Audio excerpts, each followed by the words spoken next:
అదేవిధంగా మీరు ఏదైతే ప్రస్తుత శాసనసభ్యులు రాధాకృష్ణ గారి మీద మీరు చేసిన వ్యాఖ్యలన్నింటినీ మేము ముక్తంగా ఖండిస్తూ ఆయన వెంట రాధాకృష్ణ గారి వెంట మేము అందరం ఉండి మీరు ఏదైతే ఇంతకుముందు మీరు ఎమ్మెల్యేగా మాజీ మంత్రిగా ఎన్ని అరాచకాలు చేశారో మేము రోజు ప్రతి ఒక్కరి ప్రెస్ మీట్లు మేము ప్రజలకు వివరిస్తాం. ఈ సందర్భంగా తెలియజేస్తాం.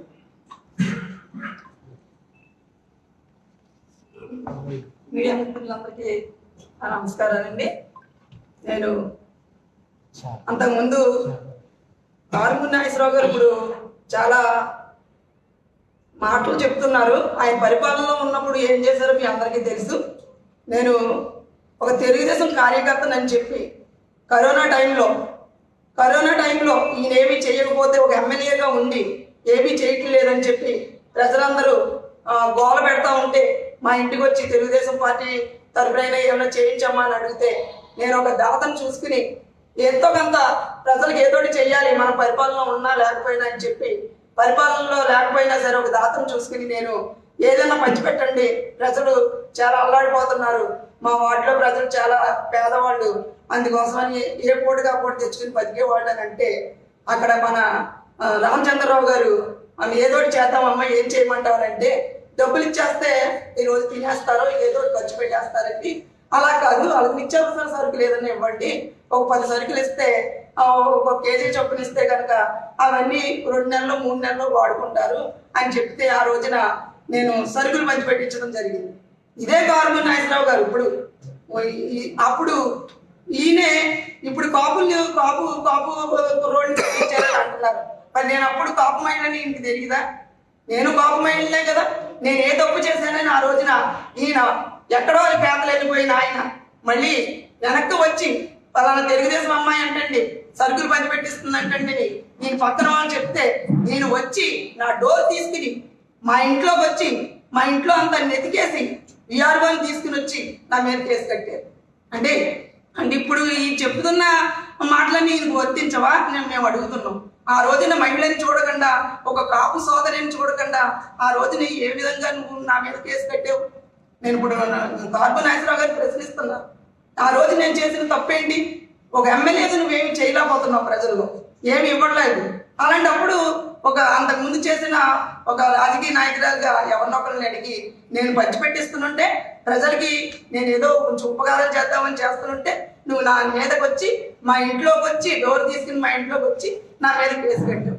ఈ రోజున నువ్వు కాపు సోదరుడు లేదంటే కాపు సంఘానికి చెందినవాడని చెప్తున్నావు. ఆ రోజున నేను కాపు సోదరుని నీకు తెలియదా? ఎంతమంది అమాయకులు నువ్వు బలి చేసావు ఆ రోజున నీకు తెలుసు. ఎన్ని బూతులు తిట్టావో తెలుసు. ఆ మీడియా అంతా తీసుకొచ్చావు, ఆ రోజున మీడియాని తీసుకొచ్చావు, పోలీసులు తీసుకొచ్చావు, విఆర్ఓని తీసుకొచ్చావు, మా ఇంట్లో అన్ని నెట్కేసావు.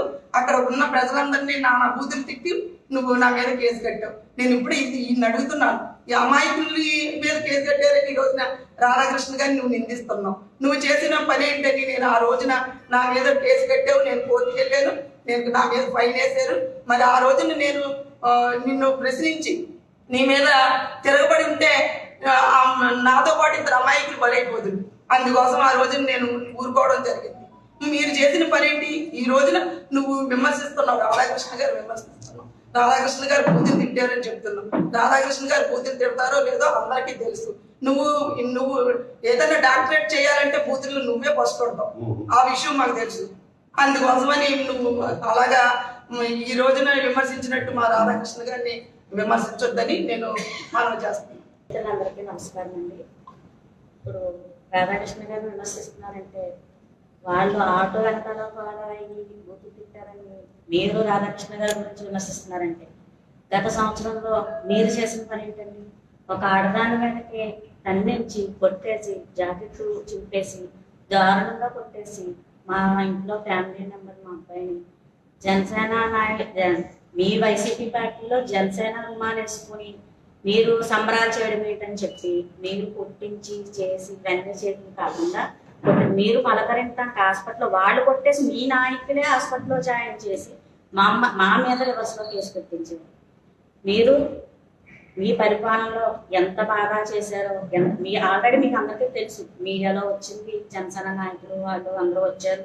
ఇది చాలా మందికి చాలా వైరల్ అయింది ఆ రోజు మా అబ్బాయిని ఇలా చేయడం వల్ల. కర్మ హాస్పిటల్కి తీసుకెళ్ళి జాయిన్ చేస్తే గంటలో జరిగిన గొడవ నెలల కింద జరిగిందని చెప్పి మాకు రిపోర్ట్ ఇప్పించింది. ఏ హాస్పిటల్కి తీసుకెళ్ళినా సరే జాయిన్ చేసుకుని అనుకున్నా. విజయవాడ దాకా మమ్మల్ని పంపించారు. విజయవాడ వెళ్తుంటే దారిలో చచ్చిపోయేంత పొజిషన్కి వచ్చాడు మా అబ్బాయి. ఆ విషయం మీకు అందరికీ తెలుసు. ప్రతి నిమిషం మూమెంట్ మీరు కనుక్కోవడం, డాక్టర్తో చెప్పించడం, మాట్లాడించడం, డాక్టర్ గారితో కూడా మాకు లోపల రూమ్లోకి పిలిపించి మీకు లంచం ఇస్తాం, కేసు వాపసు తీసుకోండి అని చెప్పించారు. మేము లంచం వద్దని మాకు న్యాయం కావాలని అడిగితే బాగుపడ్డ అబ్బాయికి ఇమీడియట్గా మీరు ఇండక్షన్ చేయించి పామాలను పెట్టి చచ్చిపోయిన పొజిషన్ తీసుకొచ్చారు. రాజానగరం హాస్పిటల్కి తీసుకెళ్ళి జాయిన్ చేసాం. అయినా సరే మేము బతికించుకుని ఎన్ని డబ్బులైనా సరే మా పిల్లలు మాకు కావాలని చెప్పి కేసు వాపసు తీసుకోమని చెప్పి మేము బతికించుకుని ఆ రాజమండ్రి హాస్పిటల్ తీసుకెళ్ళి బతికించుకుని వస్తే మీరు కావాలని పిల్లలను దాసేసి చేస్తారన్నారు. కానీ అన్ని వీడియోలు అన్నీ అందరికీ తెలుసు. అన్నీ అయిపోయి కేసు వాపసు లాస్ట్లో మేము తిరగాలి కదా, స్లిప్పులు పంచిపెట్టి మేము గెలవాలి కదా అని చెప్పి మరి ఏం జరిగిందో ఏం చేశారో వచ్చారు. స్లిప్పులు పంచిపెట్టకుండా కేసు వాపసు తీసుకున్నారు. ఏం మాట్లాడతారు మాకైతే తెలియదు. లాస్ట్ మూమెంట్లో మేము కూడా ఈ పదవిలోకి వచ్చి సూపర్ 6 చేస్తున్నప్పుడు కూడా మీరు మమ్మల్ని ఇబ్బంది పెట్టారు చేసి పెట్టి.